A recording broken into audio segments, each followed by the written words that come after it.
आज हम आप सभी को बिहार बोर्ड का इंपॉर्टेंट क्वेश्चन, जी हाँ, जो बिहार बोर्ड में बार बार पूछा गया है।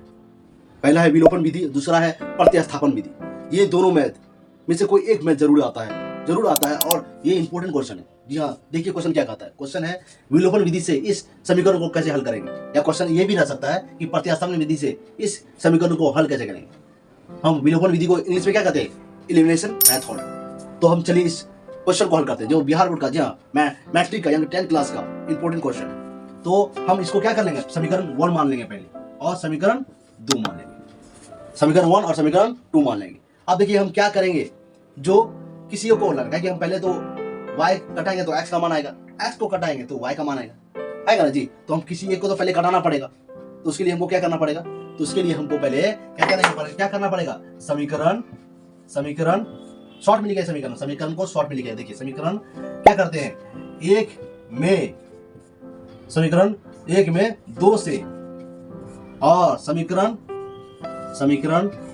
2 में क्या होता है, 3 से गुना करने पर। देखिए समीकरण 1 में, यानी कि समीकरण 1 में 2 से गुना करने पर, है ना, लिखा हुआ समीकरण 1 में 2 से गुना करने पर, यानी कि 2 से गुना करने पर। समीकरण 2 में समीकरण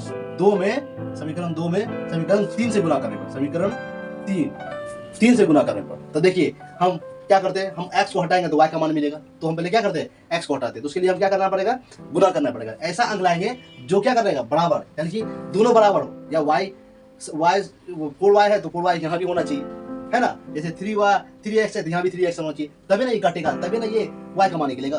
तो हमको वो चीज करना पड़ेगा ताकि क्या है, x कटेगा तो y का मान आएगा, y कटेगा तो x का मान आएगा। तो हम क्या कर रहे हैं, गुना कर रहे हैं। चलिए गुना करते हैं।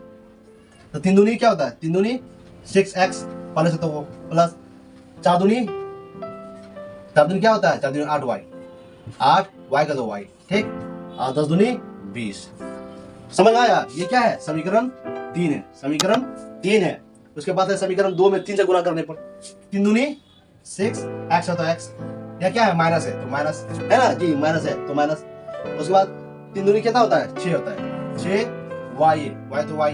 उसके बाद 3 दूनी 6, है ना। ये समीकरण क्या हुआ, समीकरण 4 हो गया। क्या हो गया, समीकरण 4। आप देखिए यहाँ ये 6x और 6x बराबर है। हम इसको कटा सकते हैं और ये कटेगा तभी y का मान आएगा, ये कटेगा तभी ये y का मान आएगा। तो चलिए हम क्या करेंगे, देखिए समीकरण 3 और समीकरण 4 को घटाने पर, देखिए घटाएंगे तभी तो आएगा ना, इसको घटाएंगे तभी तो आएगा। यहाँ क्या, घटाने पर, तो हमको घटाने बोला है तो वो क्या करना पड़ेगा, माइनस लगाना पड़ेगा, तभी ये कटेगा। तो ये पहले हमको क्या, समीकरण को उतार लेंगे जी। देखिए 6x plus 8y equal to 20 है, फिर 6x minus 6y equal to 6 है ना। तो देखिए यहाँ क्या है, हमको घटाने बोला है, यानी कि हमको क्या करना पड़ेगा, यहाँ माइनस लगाना पड़ेगा, माइनस घटाने बोल रहा है तो माइनस लगाना पड़ेगा। घटाना जरूरी है क्योंकि जब तक नहीं घटाएंगे तो ये कटेगा नहीं। तो देखिए यहाँ प्लस है तो यहाँ माइनस लगेगा, है ना, यहाँ प्लस है तो यहाँ माइनस लगेगा, यहाँ माइनस यहाँ लगेगा, क्या यहाँ माइनस है तो यहाँ क्या हुआ, प्लस लगेगा, यहाँ माइनस है तो यहाँ प्लस है तो क्या हुआ, माइनस लगेगा। देखिए यहाँ पे यहाँ प्लस था तो यहाँ माइनस लगा, यहाँ माइनस है तो प्लस लगा, कहीं minus minus plus, plus minus minus, यहाँ माइनस प्लस था तो यहाँ माइनस लग गया। अब हम क्या करेंगे, कटाएंगे इसको। देखिए यहाँ ध्यान से देखिए, 6x कटा, या प्लस या माइनस है, कट गया। चलिए अब यहाँ प्लस है, यहाँ प्लस है, ये जुड़ जाएगा। तो 8 6 कितना हुआ, 14, 14y बराबर यहाँ कितना हो गया, देखिए यहाँ घटेगा ना, यहाँ 20 में से 6 गया, यहाँ माइनस है तो 20 में से 6 गया, कितना बचा, तो कितना बचा, वो 14 बचा। कितना बचा, 14 बचा। अब देखिए यहाँ पे 14 बचा, इसलिए क्या हुआ, इसलिए y बराबर कितना हुआ, 14। यहाँ देखिए ये गुना में है तो ये भागा में आ जाएगा, देखिए तो ये कटा, 14 कट गया, यहाँ क्या हुआ, 1 आया, कितना आया, 1 आया। इसलिए y बराबर कितना आया, y बराबर 1 आया। अब यही y को समीकरण 1 या 2 में रखकर हमको क्या, x का मान निकाल लेना है। तो चलिए अब y का मान जो 1 निकला है, हमको क्या करना, समीकरण 1 में रखेंगे या 2 में भी रख सकते हैं। तो चलिए हम क्या करेंगे,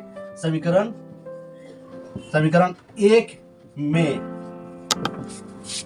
y का मान रखने पर देखिए समीकरण 1 में y का मान रखने पर तो हमको x का वैल्यू मिल जाएगा, x का वैल्यू मिल जाएगा। अगर हम समीकरण y को x का वैल्यू निकालना है तो y का मान क्या करना पड़ेगा, यहाँ समीकरण 1 में पुटिंग करना पड़ेगा, रखना पड़ेगा। तो चलिए तो हम क्या करेंगे, क्वेश्चन है 3x, देखिए क्वेश्चन क्या है 3x प्लस 4, y का मान कितना दिया, y का मान देखिए हम निकाले थे क्या, y का मान कितना निकाले थे, 1 निकाले थे।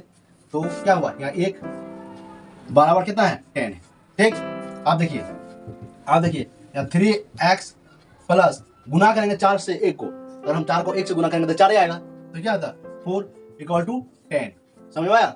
उसके बाद क्या करेंगे हम, देखिए 3x यहाँ देखिए ये प्लस में इधर जाएगा तो यदि प्लस में है ताकि हमको x का वैल्यू निकालना पड़ेगा, इसलिए क्या करेंगे 4 को उधर भेजना पड़ेगा, देखिए है ना प्लस, तो प्लस में इधर जाएगा तो क्या हुआ माइनस में आ जाएगा, देखिए 10 इधर प्लस में इधर जाएगा तो माइनस 4 आ जाएगा। उसके बाद 3x 10 में से 4 गया कितना बचा, 10 में से 4 जाएगा कितना बचेगा, यानी कि 6 बचेगा। इसीलिए यहाँ देखिए आप देखिए यहाँ पे 3x बराबर कितना 6 है, तो हम x को यदि अलग करेंगे और 3 गुना में है तो नीचे जाएगा भागा में बन जाएगा। तो देखिए क्या करें, x बराबर 6 बटे कितना हुआ 3 है ना जी। तो इसीलिए हम कटाएंगे x, तो कितना बचा 3 दूनी 6, यानी कि इसलिए x बराबर कितना होता है 2। तो आंसर क्या आ गया हमको, y का बराबर 1 और x बराबर 2, यही आंसर आ गया।